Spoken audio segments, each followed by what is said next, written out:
untuk berdiri. Nah dia set berdiri kan. Lisa tengok. Di pintu itu memang ada orang lagi berdiri. Lagi berdiri ngadep dia, tapi mukanya hancur kan. Hancur! Hey, wassalamualaikum warahmatullahi wabarakatuh. Terima kasih sudah klik video ini. Seperti biasa di malam Jumat ini aku akan kembali lagi menemani kalian dengan menceritakan satu kisah horor Wawa part 304. Ya, kalau di KHW sebelumnya aku sudah pernah bahas kisah horor di kantor yang karyawannya itu diteror sama penampakan-penampakan misterius. Di malam ini aku akan bercerita lagi tentang teror mengerikan yang juga terjadi di kantor, Wa. Tapi kali ini kantornya adanya di Papua. Nah, serangkaian teror itu dialami sama Wawa kita waktu kerja di sana. Gak cuma dalam bentuk penampakan aja, tapi sampai bikin tubuhnya Wawa ini mengalami berbagai tanda aneh, dan puncaknya pada suatu hari Wawa pun mengalami sebuah kejadian yang menghebohkan teman-teman kantornya. Kejadian apa itu? Jadi tanpa berlama-lama kita langsung masuk aja ke ceritanya. Check it out. Tapi tunggu sebentar, Wa. Sebelum aku masuk ke kisahnya, aku mau sampaikan satu informasi penting nih buat Wawa kesayangan aku semua. Karena di sini aku pengen makin deket dan sharing lebih banyak dengan kalian. Aku mau mengundang kalian untuk bergabung di YouTube membership Nadia Omara. Dengan menjadi YouTube memberku setiap bulannya, Wak, kalian akan mendapatkan pertama, tambahan satu konten eksklusif dengan experience baru yang tidak biasa. Terus ada kalanya juga nih, konten eksklusif ini bisa menjadi tempat aku dan tim bisa lebih bebas berekspresi lagi, tanda kutip, dan juga menyampaikan informasi detail yang tidak bisa kami sampaikan di konten-konten biasanya.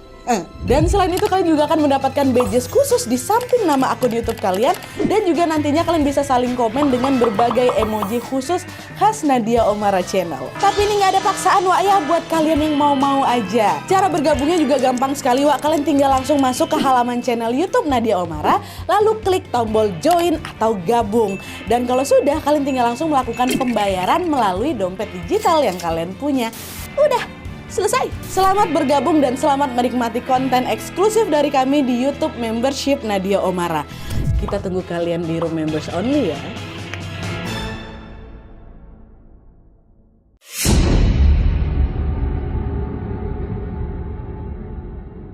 Oke, Wak, jadi kisah ini tuh dikirim sama Wak kita yang bernama Lisa dari Jakarta. Halo Lisa. Nah, jadi kisah ini tuh dialami langsung oleh Lisa waktu dia bekerja di kantor barunya yang berada di Papua, Wak. Awalnya sebelum kerja di Papua ini, Lisa ini adalah seorang gamers. Nah, pada bulan Desember tahun 2020 lalu, Lisa kenalan sama seorang laki-laki bernama Dito dari game online-nya ini, Wak. Karena ngerasa nyambung, ngerasa nyaman, mereka pun akhirnya pacaran. Nah, waktu itu Dito ini kerjanya di Papua, sedangkan Lisa tinggalnya di Jakarta. Jadi mereka LDR-an, Wak. Nah, jarak LDR mereka ini semakin jauh lagi setelah Lisa harus ke Belanda, Wak, mengurus ibunya yang sedang sakit. Ibunya memang nikah sama orang Belanda. Nah, lalu pada bulan Februari tahun 2021, di tahun ini Nadia, itu tuh bisa dibilang titik terendahnya Lisa kali. Ibunya Lisa di Belanda meninggal dunia, dan ketika Lisa balik ke Indonesia, Wak, dia ini malah dituduh sama keluarganya lagi nyembunyiin harta warisan mamanya yang ada di Belanda itu. Nah, nggak kuat dengan tekanan itu, Lisa pun memilih untuk menjauh dengan keluarganya dan tinggal di rumah tantenya yang bernama Lala. Ini adalah satu-satunya keluarga yang masih bisa dia percaya lah gitu, Wak. Nah, pada saat dia nih lagi bingung, lagi tersudut, lagi terpuruk kayak gini,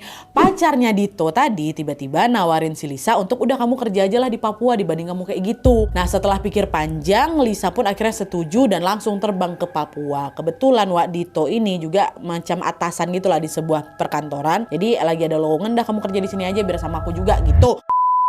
Sesampainya di Papua, Lisa langsung dijemput sama Dito pakai mobil. Waktu itu mereka harus menempuh perjalanan darat dulu, Wak, menuju ke kantor ini yang berada di sebuah distrik yang bernama Distrik Tiom. Lokasinya berjarak sekitar 4-5 jam dari kota Wamena, Wak. Nah, di setengah perjalanan kemudian, mereka itu sempat menepi sebentar di area dataran tinggi. Memang cantik kali pemandangan di sana, Nadia, untuk istirahat dan lihat-lihat. Nah, waktu lagi istirahat ini, Lisa ngeliat dari tempat dia berdiri itu ada sebuah sekolah yang berada di bawah dataran tinggi. Dan dari sana Lisa melihat ada seorang perempuan yang melambaikan tangan ke arahnya. Perempuan itu pakai baju kuning, terus rambutnya dikepang dua gitu. Kalau dilihat-lihat macam memang penduduk lokal di sana, Nadia. Aku balas, silakan, aku lambai balik nih. Tapi di situ Dito malah bilang, ngapain kamu, Lis? Lambai sama siapa kamu? Nah, tepat setelah Dito bertanya kayak gitu, si perempuan baju kuning itu hilang, Nadia. Kok nggak ada dia? Kenapa? Oh, nggak apa-apa kok, nggak apa-apa yang gitu. Dah, akhirnya udah tuh mereka nggak ada lagi bahas kejadian tadi dan kembali melanjutkan perjalanan ke distrik Tiom. Sesampainya di sana, mereka nggak langsung ke kantor, Wak, tapi sempat nginap dulu tuh di rumah inap perusahaan, di kamar berbeda tentunya. Barulah keesokan harinya Dito ini nganter Lisa ke kantor tempat dia ini akan bekerja. Sesampainya di kantor atau di distrik Tiom itu, Wak, Dito ini sebagai atasan, dia langsung ngenalin Lisa lah ke beberapa pegawai. Ada yang namanya Om Bagas, Om James, dan juga Om Rudy. Dan selain itu di kantor itu juga ada cleaning service yang kerjanya dari jam 6 pagi sampai jam 6 sore. Namanya Yemir dan Wenda. Nah, setelah kenalan, Dito pun menjelaskan terkait job desk-nya dan juga jam kerjanya Lisa. Nah, di kantor ini agak sedikit unik, Wak. Lisa itu waktu itu bekerja sebagai staff accounting yang bekerja dari jam 6 sore sampai jam 11 malam. Kenapa jam kerjanya malam gitu, Nadia? Gegara memang mayoritas pegawai di sana itu, Wak, udah punya kerja utama dulu nih di siang hari. Om Bagas dia siangnya kerja jadi guru SMP, Om James kerja juga di kantor lain. Jadi bisa dibilang sistem kantor ini tuh semacam kantor sambilan kolektif gitu loh, Wak. Tempat orang-orang dengan double job ngumpul untuk ngerjain kerjaan bareng waktu malam hari kayak gitu. Jadi bukan shift malam ala-ala rumah sakit, bukan juga kantor yang buka 24 jam, bukan. Tapi memang jam operasionalnya dari jam 6 sore sampai jam 11 malam. Sengaja digeser karena ya itu tadi lah. Lisa awalnya juga bingung, tapi karena dia juga lagi butuh kerjaan, dia juga lagi nggak mau kerja di sana, nggak mau tinggal di Jakarta ya kan, akhirnya ya udah aku jalanin aja dulu gitu kan. Dito juga ngejelasin kalau di kantor itu nggak ada listrik, Wak. Jadi penerangan satu-satunya di sana pakai genset. Itulah kenapa di kantor itu tuh ada ruangan khusus yang dipakai untuk menyalakan genset, Wak. Lokasi simpan genset ini tuh berada di ujung lorong bangunan utama. Selain nggak ada listrik, Wak, di sana juga nggak ada jaringan internet dan nggak ada sumber air. Kalau mau mandi, mau cuci-cuci, mereka tuh harus nampung air hujan dulu di sana. Nah, semua pegawai kecuali cleaning service juga tinggal di kantor itu, Wak. Lisa menempati sebuah kamar yang berada di dalam ruangan kerja. Jadi ada ruangan kerja mereka kumpul kan, di situ ada kamar, di situ Lisa nginap. Sedangkan pegawai yang laki-laki tidur di satu kamar yang lokasinya ada di dapur. Cuman ada 2 orang, Wak, yang jarang nginap di kantor. Pertama Dito, yang kedua Om Rudy. Jadi yang setiap saat ada di kantor ya cuma Lisa, Om James sama Om Bagas gitu ya. Nah, setelah pengenalan singkat tentang kantor barunya, hari itu juga Lisa pun mulai bekerja. Tentunya Lisa masih butuh adaptasi, Wak. Tapi untungnya setelah beberapa hari bekerja, Lisa pun mulai terbiasa dengan ritme kerja di sana. Meskipun begitu, ada satu hal yang belum sepenuhnya dia pahami, yaitu soal pantangan-pantangan yang katanya nggak boleh dilanggar di kantor itu. Sampai akhirnya sebuah kejadian pun terjadi, Wak. Nah, sejak saat itu satu persatu hal aneh pun mulai menghampiri Lisa. Terornya seperti apa? Baru kita masuk. Teror pertama yang dialami sama Lisa ini terjadi 2 minggu setelah dia kerja di distrik Tiom. Nah, waktu itu sekitar jam 11-an malam, Lisa nih kebelet pipis, Wak. Tapi gegara toilet di kamar mandinya ini lagi nggak ada air, dia pun pergi ke toilet lain di luar ruangan kerja. Sambil bawa senter, waktu itu lampu di luar ruangan memang sengaja nggak dinyalain, Wak, untuk hemat solar genset ya kan, makanya dia bawa senter tuh. Nah, Lisa periksa lah itu satu persatu toilet yang ada di kantornya. Sampailah dia ketemu ada satu toilet di depan sebuah ruangan A lah itu kita sebut ya. Nah, waktu dicek, air di toilet itu lumayan penuh, Wak. Jadi Lisa masuk ke sana buang air. Nah, pas dia mau balik lagi ke ruang kerja, awalnya dia nggak ngerasain apa-apa, Wak. Sampai besoknya waktu dia lagi makan siang nih sama kawan-kawan kantornya, Lisa ini tiba-tiba ngeluh. Aduh, Om, kok kaki aku sakit ya, nyeri kali rasanya. Ditanya sama si Om kan, kamu habis ngapain emang tadi malam? Nggak ngapa-ngapain, Om, cuman kerja kayak biasanya aja. Coba aku tengok kakimu, kata si Om kan. Lalu Lisa ngecek lah ini kakinya, dan ternyata ada tanda lebam kebiruan di kaki aku. Om Bagas waktu itu langsung bilang, betul kok tadi malam gak kemana-mana? Seingatku tadi malam aku cuman pipis aja, Om, dekat depan ruangan A tuh, ha. Soalnya di kamar mandiku airnya lagi habis itu udah aku nggak kemana-mana lagi. Kamar mandi yang mana? Kan ada banyak di sana. Yang kedua, Om, aku pipis di situ. Nah, waktu denger itu, Om James yang langsung nyaut. Oh ya udah, apa-apa. Nanti sembuh sendiri itu. Lain kali kamu nggak usah lagi pipis di situ ya. Kamar mandi itu udah lama nggak dipakai katanya. Nah, denger Om James ngomong gitu, Lisa sempat bingung. Emang kenapa? Udah agak merinding aku tuh Nadia. Ditambah lagi Om James ini kan penduduk lokal yang pasti tahu sesuatu nih. Apalagi waktu dia ngomong itu dia langsung pergi gitu aja. Nggak lama Om Bagas lagi yang bilang ke Lisa, udah lain kali kamu nggak usah ke toilet luar kalau tengah malam lagi mau pipis. Kalau airnya habis minta tolong sama Om aja, nanti biar Om yang isikan. Jangan keluar malam sendirian ya. Nah, cuma di sini Wak, bukannya aku takut, dia malah penasaran aku. Akhirnya di hari-hari berikutnya Lisa ini malah mulai sering keluar malam sendirian, Wak, seolah-olah dia ingin tahu apa yang sebenarnya terjadi ada apa sebenarnya di kantor itu gitu kan. Sampai 2 minggu kemudian setelah si kejadian yang pertama tadi, Wak, Lisa ini disuruh sama Om James untuk nyalain genset. Waktu itu masih ya nggak begitu malam lah Nadia, sekitar jam 8 malam. Sendirian lah dia pergi ke ruangan genset sambil bawa senter nih. Nah, begitu sampai di ruangan genset ini, Lisa langsung masuk, nyalain nyalain gensetnya. Setelah lampunya nyala, tiba-tiba Lisa dengar ada suara dari arah pintu, Wak. Macam langkah cepat orang tuh loh. Dan sekilas dia juga ngeliat ada bayangan yang melintas. Tapi waktu dia tengok nggak ada siapapun di luar. Nah seketika di situ keberanian aku langsung lenyap runtuh. Nah dia, aku pikir ini hantu kah? Atau organisasi yang menyerang kantornya? FYI nih Wak ya, kata Lisa, di daerah tempat Lisa bekerja itu, masyarakat di sana memang kadang menyebut adanya kelompok bersenjata yang kita sebut aja yang tadi itulah si organisasi. Nah kelompok ini tuh adalah gerakan separatis yang menginginkan kemerdekaan dari Indonesia. Meskipun memang keberadaan mereka ini sering sekali jauh dari pusat kota, tapi kabarnya Wak mereka ini pernah muncul di beberapa wilayah pedalaman. Itulah kenapa si Lisa ini sempat berpikir jangan-jangan nih suara sama bayangan itu tuh mereka. Antara itu mereka atau itu hantu nih. Akhirnya karena panik Lisa telepon lah Om James. Om, jemput Lisa di ruangan genset Om. Takut Lisa, tadi ada orang yang lewat. Lisa nggak tahu itu siapa. Cepatlah Om, Lisa takut katanya. Oh ya sudah Lis, tunggu di sana ya, jangan kemana-mana kamu. Nah di sini teleponnya nggak dimatiin Wak, tetap nyambung nih. Lisa diam nunggu si Om ini datang.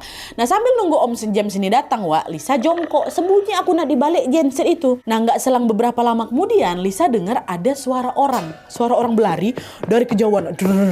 Makin lama suara makin dekat, jadi makin berlari mendekat tuh loh Wak. Sampai akhirnya suara itu berhenti tepat di depan pintu genset. Di situ Lisa mikir, oh ini Om James nih. Refleks lah dia langsung manggil, Om James, gitu kan, buat mastikan. Tapi di saat yang sama, Om James yang masih kesambung di HP ini bilang, Lisa, kamu masih di sana kan? Tunggu bentar ya, bentar. Dikit lagi Om datang. Nih Om lagi mau jalan nih ke tempat kamu. Katanya gitu, jangan matikan teleponnya. Waktu denger itu rasa mau pingsan aku dah dia. Ternyata yang di depan tuh bukan Om James. Om James masih di tempatnya, Wak. Jadi Lisa nggak tahu siapa tuh yang lagi ada di depan pintu ya kan. Di situ Nadia aku tetap sembunyi. Ya astagfirullahaladzim, baca-baca doa. Dia kan nggak berani dia keluar sama sekali. Tapi anehnya, Wak, tiba-tiba Lisa denger suaranya Om James itu manggil di depan pintu, bukan di HP ini. Lisa, sini keluar, kata kayak gitu kan. Di situ udah oke. Pas itu Om James dong. Om James nggak ngomong di telepon, tapi ngomong langsung di depan. Lisa udah mau nyamperin nih, Wak. Tapi waktu aku berdiri, dia set mau berdiri kan. Lisa tengok di pintu itu memang ada orang lagi berdiri ngadep dia, tapi mukanya hancur. Astagfirullahaladzim. Om James, cepat ke sini Om. Hancur kali mukanya. Untung Om James udah dekat, dia langsung berlari kan si Lisa jongkok lagi tuh dibawakan, ketakutan dia. Waktu si Om James masuk udah tengok Lisa lagi kejongkok itu, ketakutan bergetar badannya. Lisa, udah nggak apa-apa. Om ada di sini. Ayo keluar kita. Langsung lah diantarin Lisa balik ke ruang kerja nih. Sesampainya di sana Lisa tuh saking shocknya, dia cuma diam aja, dia takut. Gitu kan, kon aku di sana semua nggak ada yang berani nanya nih. Sampai besok paginya setelah kejadian itu, Lisa baru ngeh kalau di lehernya ada tanda lebam biru, Wak. Jadi macam habis dijerat sesuatu lah. Dan tanda biru itu, Wak, mirip kali sama lebam yang ada di betis kiri. Waktu itu waktu di betis itu aku masih mikir, ini mungkin aku kesandung apa. Tuh kadang-kadang kan juga sering aja muncul di kaki-kaki kita tuh kan, Wak. Saking kita capek ya, tapi kita nggak sadar. Cuman ini di leher, lebamnya di leher macam habis terjerat sesuatu. Cuma di sini karena Lisa sadar dia anak baru dan dia nggak mau bikin orang-orang pun jadi panik sama dia, Lisa diam aja tuh, dia nggak mau cerita. Akhirnya dia tutuplah tanda itu pakai turtleneck, baju yang nutup sampai leher tuh. Jadi selama beberapa hari ke depan, dia sampai itu hilang, aku tetap pakai turtleneck untuk kerja gitu. Muncul lagi tanda di leher. Dah, 2 bulan setelahnya, Lisa itu masih kebayang-bayang kali sama kejadian malam terakhir tuh, waktu dia nengok ada muka orang hancur tuh. Dan pasti dia cerita dong sama si Dito kan, pacar sekaligus juga atasannya ini. Tapi waktu itu responnya si Dito ini biasa aja, Wak. Udahlah nggak apa-apa. Itu mereka cuma mau kenalan aja tuh sama kamu gitu kan. Tapi di sini Dito tuh mencoba mengalihkan perhatian Lisa yang lagi ketakutan di kantor dengan ngajak Lisa liburan ke Wamena, Wak. Kebetulan juga waktu itu mereka ada libur panjang lah, ada 3 hari libur. Nah kami liburan ke Wamena.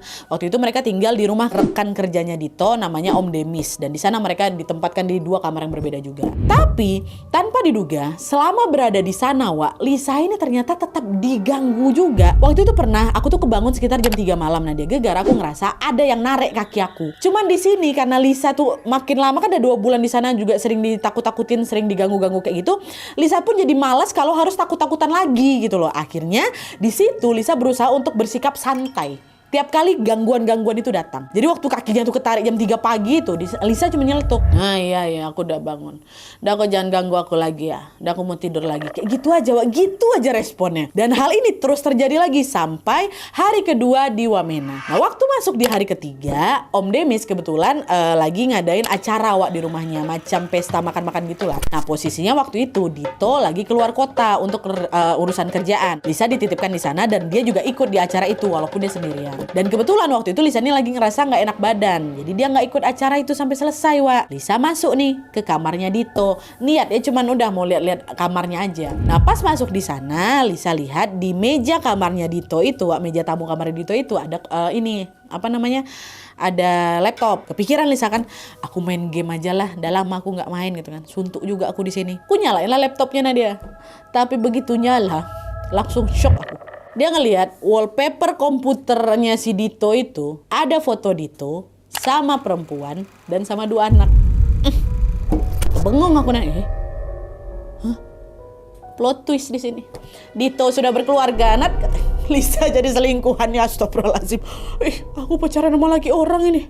Ya Allah, kacau kali pikiran Lisa waktu itu. Dia nggak tahu sama sekali ya. Langsung diburu-buru matikan laptopnya, dia balik ke kamar, temenung aku di sana. Berkecamuk pikiran aku. Bingung aku di situ Nadia. Kayak mana hubungan aku nih? Ngapa Dito tega kayak gitu? Kok bisa aku ditipu dia selama ini ya? Kayak mana besok kalau aku ketemu dia ya? Macam mana nih? Wow, kalian bayangkan lah kalau di posisi si Lisa tuh kayak gimana? Nah, di tengah kecamuk pikirannya itu, tanpa sadar Lisa tertidur, ya kan? Tapi lagi-lagi di sini dia kebangun tepat di jam 3 malam nanti kan. Dan kali ini bukan karena ditarik-tarik kakinya, melainkan Lisa ngerasa ada orang yang tidur di belakang aku Nadia. Aku dengar betul ada suara napas orang itu. Belum aku ngadep ke belakang, tiba-tiba siapapun yang ada di belakang aku tuh bilang, "Udah, nggak usah dipikirin. Istirahat." Kata gitu. Suaranya lembut kali Nadia. Tapi di situ aku nggak takut. Yang ada aku ngerasa tenang. Itu aku sendirian di kamar ada pintu aku kunci. Nggak ada orang lain di dalam kamar itu. Dah, dia diam setelah dia ngomong gitu. Tenang aku. Yang ada tuh tidur lagi aku. Dah, singkat cerita setelah kejadian malam itu, Lisa pun memilih putus dari si Dito karena dia nggak mau nyakitin keluarga Dito kan, Wak. Dito juga ngaku, Dito juga minta maaf apa segala macam. Dan setelah putus itu mereka masih sering ketemu di kantor. Secara kan juga si Dito ini atasannya si siapa? Lisa kan. Dito juga ngasih pilihan, gimana kamu mau balik lagi ke Jakarta apa kayak gimana? Segala udahlah nggak apa-apa lah. Ngapain juga di Jakarta juga aku lebih merungsing lagi pikiran aku kan, udah aku mendingan di sini aja. Aku kerja aja dulu di sini gitu. Dan memang Nadia setelah putus itu kami juga putusnya baik-baik. Mereka masih tetap berhubungan baik sebagai rekan kerja. Jadi macam nggak pernah terjadi apa-apa lah gitu antara aku sama Dito Nat kata gitu. Dah, beberapa bulan kemudian kantor mereka pun akhirnya baru dipasang wifi itu Nat. Dan wifi itu terhubung langsung ke jaringan kantor pusat yang punya genset aktif 24 jam. Jadi walaupun nanti listrik di Tiom itu sempat mati, selama perangkat internet di Tiom ini tetap menyala Nadia, misalnya pakai daya cadangan tuh koneksi ke pusat tetap stabil.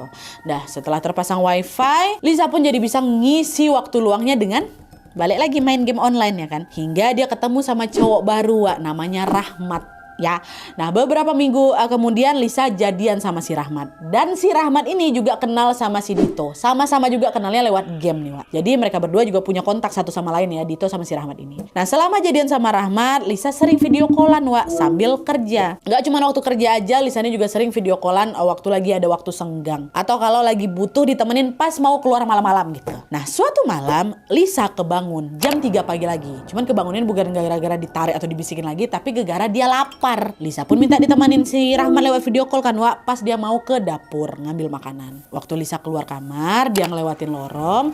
Nah di setelah lorong itu ada ruang terbuka Wak, yang kanan kirinya itu ada macam air mancur Nadia. Nah waktu aku lewat jalan itu, tiba-tiba Lisa dengar ada suara perempuan. Mau kemana? Gitu. Lisa balik-balik lagi di sini, dia cuek kayaknya kan. Mau ke dapur ambil makan. Permisi ya, kata dia gitu. Kan Lisa udah kayak gitu deh sekarang kan Wak. Nah waktu Lisa ngomong kayak gitu, Rahmat kamu ngomong sama siapa yang katanya? Oh enggak siapa-siapa. Udah temenin aja lah aku, katanya jangan dimatikan video callnya ya gitu. Udah Lisa ke dapur, sampai di sana dia langsung makan di dapur. Terus balik lagi nih ke kamarnya. Tapi sama seperti sebelumnya Wak, dia kan harus ngelewatin ruang terbuka itu lagi kan. Begitu mau lewat di sana, ada lagi suara itu. Udah kenyang? Gitu. Udah, permisi ya, aku mau lanjut tidur lagi di kamar nih, kata Lisa kayak gitu. Setelah ngomong itu, Lisa Agak takut tuh Nadia, aku percepat langkahku kan, masuklah ke kamar. Waktu nyampe di kamar ditanya lagi sama si Rahmat, kamu ini kenapa sih sayang, kamu permisi ke siapa? Tuh tadi udah itu penghuni di sini, biar aja lah dia nggak ganggu kok. Udah biasa aku di sini yang. Nah habis bilang kayak gitu, Lisa langsung mengalihkan pembicaraan ke yang lain. Udah mereka video callan lagi tuh sampai subuh kami video callan dia sampai jam 4:15 pagi. Nah tiba-tiba di situ Lisa dengar suara lagi. Katanya mau tidur. Wah suara itu jelas sekali Nenek. Dan itu arahnya dari depan muka aku. Di situ aku udah nggak bisa santai lagi. Takut aku di sana. Dah yang aku mau tidur yang. Nah, baru habis itu dia betul-betulan tidur. Wak. Setelah kejadian malam itu, Lisa makin sering lagi kebangun di jam 3 pagi. Entah karena kakinya tiba-tiba ngerasa ketarik atau karena dia ngerasa lapar. Jadi semenjak itu Nadia aku sering terbangun jam 3 pagi gara-gara lapar. Padahal sebelumnya nggak pernah kayak gitu. Sebelumnya juga aku udah makan duluan gitu kan. Sampai 2 bulan kemudian, kejadian mistis yang menimpa Lisa ini makin memuncak lagi. Bahkan kali ini sampai menghebohkan teman-teman sekantornya. Nah jadi malam itu Lisa sama kawan-kawan kantornya ini lagi lembur sampai sekitar jam 2 malam. Nah setelah pekerjaan selesai, Dito ada di sana juga. Dito, Om James, Om Bagas balik ke kamar mereka. Cuman Lisa masih stay tuh di meja kerjanya. Seperti biasa dia video callan juga nih sama si Rahmat ya kan, sambil nyalain laptop buat nambah penerangan dia lagi. Jadi posisinya HP-nya dipasang di stand holder, terus ditaruh di atas meja gitu. Nah mereka terus ngobrol sampai di titik aku tuh udah ngerasa kayak ngantuk kali Nadia, ngantuk kali. Tidur aku, tertidur, sandar di kursi. Sadar aku kok, aku tidur. Nah, tapi ternyata dari POV-nya si Rahmat ini, Lisa nggak tidur. Rahmat ngelihat dengan jelas, Lisa tuh lagi duduk diam sambil dia nunduk gitu. Nah waktu itu Rahmat pikir dia ketiduran. Akhirnya dipanggil sama Rahmat, Yang bangun Yang, kalau mau tidur di kamar jangan di situ gitu kan. Mana waktu dipanggil nggak nyaut siapa ini si Lisa. Rahmat pikir betulan ketiduran. Yang dipanggil lagi kan. Nah waktu udah dipanggil kesekian kalinya baru Lisa noleh ke arah HP Nah waktu dia noleh ini Rahmat sempat kaget. Dia ngelihat muka Lisa tuh bercahaya kali bercahaya bukan dari arah lampu mana-mana memang bercahaya, bagian mukanya aja bercahaya. Gitu. Dan yang anehnya di sini, Lisa ini tiba-tiba out of nowhere nanya, "Aku cantik nggak?" Langsung Rahmat bilang kan, "Iya sayang, kamu selalu cantik kau. Udah ya, buruan tidur sana. Udah mau subuh ini, kau juga ngapain nanti kau ketiduran pula di meja kantor." Lisa nggak ngerespon dia malah ngulangin pertanyaan yang sama sampai 4 kali. "Aku cantik nggak? Aku cantik nggak? Aku cantik nggak? Aku cantik ya?" Gitu. Di situ Rahmat langsung notice ini ada yang nggak beres nih, nggak betul ini. Langsung, "Siapa kau? Mana si Lisa?" Ketawa Lisa di sini. "Tapi aku cantik kan?" "Pergi kau," kata si Rahmat dari video call tuh. "Jangan kau gangguin Lisa udah. Kan Lisa nggak pernah gangguin kau." Bukannya berhenti Lisa malah ketawa makin kencang lagi. Dan setelah itu dia bersenandung. Gitu kata. Dan entah dia dapat dari mana tiba-tiba si Lisa ini pegang korek api di tangan kanannya, dinyalain korek itu digini kayak gitu kan. Panik si Rahmat di situ. Keluar kau, jangan kau ganggu dia gitu kan. Dan nggak lama Rahmat nengok Lisa ini mulai membakar rambutnya sendiri. Kebakar rambut aku nanti. Saking paniknya tuh si Rahmat, untung dia punya HP satu lagi, di telepon si Dito cepat ke ruangan Lisa sekarang gitu kan. Dito panik langsung bangunin Om James, Om Bagas kan. Pergilah itu ke ruangan si Lisa saat itu juga. Begitu sampai di sana mereka bertiga di sana termasuk si Rahmat yang pertama kali kaget waktu lihat si Lisa ini udah ngebakar rambutnya, teriak-teriak sampai marah-marah gitu loh tapi rambutnya udah kebakar. Dito langsung ambil kain basah dipadaminnya api dekat rambutnya si Lisa itu. Om Bagas sama Om James langsung bawa si Lisa ke kamarnya si Lisa. Mereka bertiga mencoba nyadarin si Lisa dengan tapi agak ekstrim ditamparnya itu pipinya si Lisa berkali-kali ditampar. Bangun kau kata. Tapi Lisa masih terus berontak marah Om James ini kan, dijambak rambut si Lisa, ditampar balik. Memang digitukan aku Nadia. Kau mau apa sebenarnya? Udah kau nggak usah ganggu di sini, cepat kau keluar, kasihan anak ini. Makin ngamuk Lisa di situ. Makin Lisa ngamuk, makin digas lagi sama Om James. Kau mau apa gitu. Nah waktu Om James bilang kayak gitu Lisa diam. Terus dia langsung tatap satu persatu orang yang ada di kamar. Bertiga tuh ditatap satu. Langsung dia teriak, "Bahkan saya mau makan, saya lapar. Kata dia kayak gitu. Nah nggak ada satupun orang di sana paham ucapan si Lisa. Kau mau makan apa? Kami mau ngasih kau makan apa? Akhirnya Dito langsung nelpon orang yang dianggap paham soal ini, Wak. Siapa dia? Cleaning service, Ymir tuh. Ymir, cepat kau datang ke sini Ymir. Lisa kesurupan ini. Cuma kau yang paham nih, cepat datang ke sini gitu. Nah akhirnya Ymir datang nih, Wak. Dito sama om-om berdua ini masih tetap megangin Lisa. Ada yang megangin tangan aku, ada yang megangin kaki aku. Ada juga yang bacain ayat kursi, ada yang bacain roh kudus, semua ada disebutin. Tapi semua nggak mempan. Masih juga berontak si Lisa ini kan sampai jam 5 pagi, Wak. Setelah si Ymir ini tiba, Ymir masuk ke kamar, Wak. Waktu dia baru masuk kamarnya, langsung diam Lisa. Diam macam orang ketakutan. Di situ Dito sama yang lain berusaha melepaskan pegangannya dari tubuhnya Lisa kan. Ymir mendekat ke arah Lisa. Dan dalam sekejap langsung pingsan Lisa. Ymir belum sempat ngapa-ngapain lagi, cuma datang dekat pingsan. Nah waktu Lisa pingsan ini, Wak, mereka udah lihat rambutnya Lisa tuh udah hangus tengah, udah nggak karu-karuan bentuknya, itu bakar rambut tuh. Pergelangan tangan kakinya si Lisa udah memar semua ya kan, gara dipegang sama orang tadi. Di situ gara dia pingsan diselimutin lah sama Om Bagas. Tapi mereka tetap standby di situ, Wak, berjaga-jaga. Nah beberapa saat setelah pingsan, Lisa kebangun nih, Wak, dari pingsannya. Waktu dia bangun dia tengok lah, itu sekeliling aku udah ada mereka bertiga. Nanya aku di situ, ngapa kalian ada di sini, ada apa gitu kan. Dito jawab, kamu tuh habis kesurupan loh. Kemana kamu semalam? Ada keluar kamu. Loh, aku nggak kemana-mana. Orang aku tidur kok di kamar, kata gitu kan. Hah? Tidur apa? Semalam kami duluan yang masuk tidur. Kau masih kerja, kau video call sama si Rahmat. Kau keserupan sampai kau bakar rambut kau sendiri loh. Untung si Rahmat nelpon aku. Mana ada aku bakar rambut? Aku tidur kok. Coba aku tengok nih, mana ada aku bakar rambut aku. Dan waktu Lisa ngomong kayak gitu, Wak, semua orang yang ada di ruangan itu langsung ngecek rambutnya Lisa lah, ya kan. Sekalian mau memastikan memang ya kebakar rambut kau tadi malam, kau yang ngebakar kan. Waktu aku gini kan rambut aku, Nadia. Enggak. Memang betulan nggak kebakar, ya kayak biasa aja rambut aku. Di situ Om James, Om Bagas sama si Dito tepelongo. Hah? Tidak terbakar rambutnya. Hah? Oh, dilihat dipegang tuh. Kok nggak kebakar? Pandang-pandang yang nengok nggak cuma siapa, nggak cuma satu bertiga, Wak. Kok ini jadi nggak kebakar? Balik ke posisi semula. Makin curiga mereka tarik selimutnya kan. Ditengok kaki tangan, kata dia lebam-lebam habis dipegang sama mereka kan. Ada hilang, lenyap. Biasa aja, nggak ada. Aku masih ingat betul ada pemandangan mereka bertiga tuh bingung. Nah, mereka besar-besar kekar-kekar dengan kebingungan mereka gegar hal itu. Nah di situ waktu orang lagi bingung ini, Ymir bilang, udah Kak, bapak-bapak, nanti saya beli ayam 6 ekor untuk dikubur di sekitar kantor. Maaf Pak, saya lupa. Kalau ini tuh udah 6 bulan lebih Lisa tinggal di sini. Biar saya sama Wenda yang urus. Sekali lagi saya minta maaf ya Pak ya. Lisa waktu itu nggak ngerti, Wak, ucapan Ymir kayak gitu tuh buat apa. Karena Lisa habis itu langsung disuruh istirahat lagi sama kawan-kawan. Udah, aku istirahat aja gitu. Nah 2 hari kemudian barulah Lisa ini dengar cerita utuh dari teman-teman kantornya, Wak, soal kejadian yang menimpa dia. Tadi sebagian udah aku ceritain, dan sebagian lagi menurut cerita mereka setelah si Lisa itu tertidur waktu habis kesurupan itu, Wak, ternyata si Ymir ini datang ke ruangan genset. Ya, nah di sana dia marah-marah, Wak. Nggak jelas dia pakai bahasa apa tuh, tapi yang jelas dia marah-marah di situ. Ini ruangan genset tuh malah marah-marah sendirian. Wah, kamu ini gitu. Lalu dia keluar dari ruangan itu sambil ngebanting pintu tuh keras-keras, gitu kan. Nah setelah itu Ymir langsung ke pasar beli 10 ekor ayam. Nah 6 ekor dibakar terus dikubur di sekitar kantor, sedangkan 4 lainnya dibakar untuk disantap bersama-sama orang kantor. Aku nggak tahu apa fungsinya Nadia, tapi yang jelas sejak saat itu udah gak pernah lagi aku digangguin malam-malam. Gak ada yang narik kaki, manggil dia kalau misalnya ke dapur, udah gak ada sama sekali. Udah gak ada, bener-bener kayak hilang gitu loh. Cuman di sisi lain, Lisa juga masih bingung.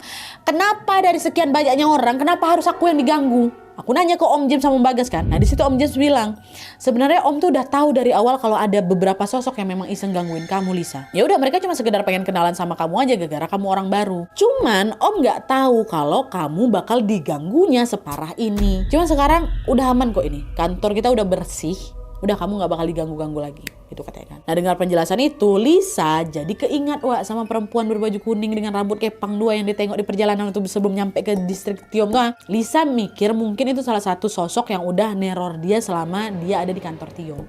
Mungkin itu awalnya gitu loh, Wak. Karena kan Om James bilang waktu dia datang udah banyak yang ngikutin gitu kan. Mungkin salah satunya dia itu. Tapi alhamdulillahnya setelah itu Lisa udah gak digangguin lagi, udah gak pernah kesurupan lagi. Lisa tetap bekerja di kantor distrik Tiom seperti biasanya, sampai akhirnya lumayan betah juga aku di sana. Nah dia 2 tahun aku kerja di sana, baru aku balik lagi ke Jakarta.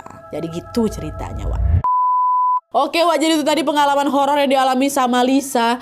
Nggak kebayang ya gimana rasanya jadi dia ini. Niatnya mau biar tenang di tempat kerja, tapi malah dapatin kejadian mistis kayak gitu. Ya Allah. Belum lagi Lisa ini juga dipaksa untuk adaptasi dengan fasilitas yang terbatas sekali selama di sana. Bahkan juga dihantui dengan ancaman serangan-serangan dari organisasi setempat yang sewaktu-waktu bisa datang kapan aja. Deg-degannya kan jadi double kan, Wak. Tapi untungnya kawan-kawan kantornya baik, kawan-kawan kantornya peduli kali sama dia. Dan ternyata betul juga kalau kita masuk ke tempat baru ada baiknya kita juga nggak asal bertindak sih. Karena setiap tempat bisa jadi menyimpan cerita mistisnya masing-masing. Terlepas kita mau percaya atau tidak, tapi selagi kita berada di lingkungan yang meyakini hal-hal itu, Wak, nggak ada salahnya kita menghargai semua kepercayaan mereka, Wak, ya.